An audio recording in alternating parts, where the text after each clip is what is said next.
hello friends आशा करिছো সকলো ভালে আছে फ्रेंड्स ভগৱানে মহিলাসকলক মাকৰ সন্মান এই কাৰণে প্ৰদান কৰিছে যে তেওঁলোকে সন্তান জন্ম দিব পাৰে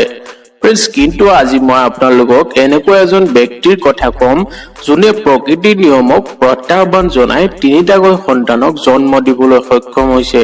फ्रेंड्स যদি আপুনি ইতিয়ালৈকে চেনেলটো সাবস্ক্ৰাইব কৰা নাই তেন্তে চেনেলটো সাবস্ক্ৰাইব কৰি দিয়ক আৰু লগতে থকা টিলিঙাটো বজাই দিয়ক যাতে এনেকুৱা ধৰণৰ নতুন নতুন ভিডিঅ'বোৰ আপোনালোকে আগলৈ পাই থাকে फ्रेंड्स 2008 চনত থমাস নামৰ এজন ব্যক্তিক পৃথিৱীৰ প্ৰথম গৰ্ভৱতী পুৰুষ হিচাপে জানিব পৰা গৈছিল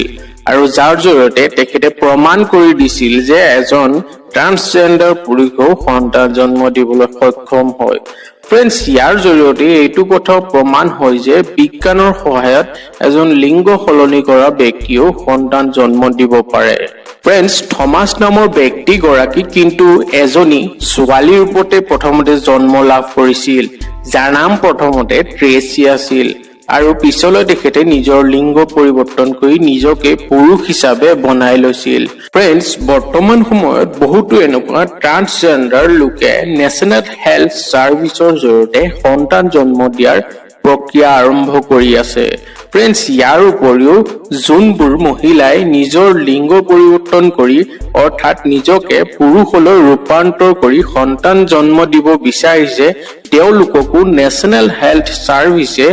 বিনামূলীয়াকৈ সকলো ধৰণৰ সুবিধা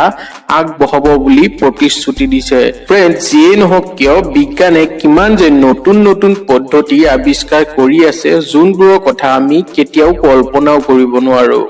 ভিডিও চাই যদি ভাল লাগিল ভিডিওটো লাইক কৰিব শেয়াৰ কৰিব আৰু যদি এতিয়ালৈকে আপোনালোকে চেনেলটো সাবস্ক্ৰাইব কৰা নাই তেনহলে সাবস্ক্ৰাইব কৰি দিব যাতে এনেকুৱা ধৰণৰ ভিডিওবোৰ আপোনালোকে পাই থাকে আৰু শেষত ভিডিওটো চোৱাৰ বাবে আপোনালোকক বহুত বহুত ধন্যবাদ জয় হিন্দ জয় অসম